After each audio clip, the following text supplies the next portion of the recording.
अस्सलाम वालेकुम, मैं हूं मुस्तफ़ा कमाल। आप देख रहे हैं मेरा यूट्यूब चैनल।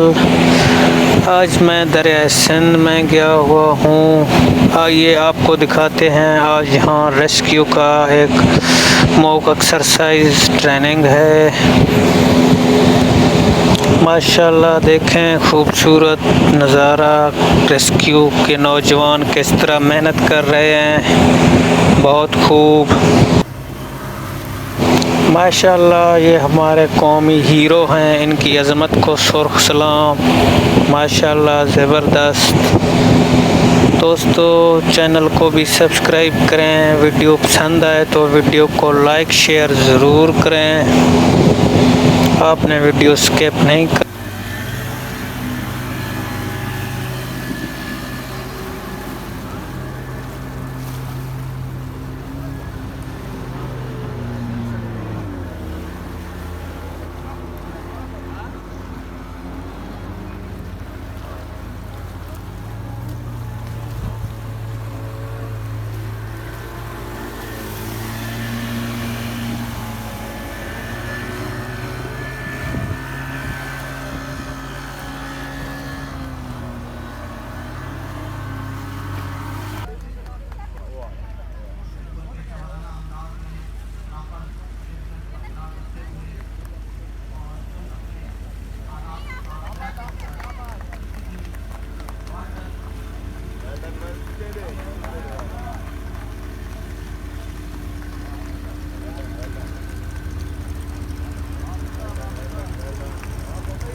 आखिरी उस्ताद, आखिरी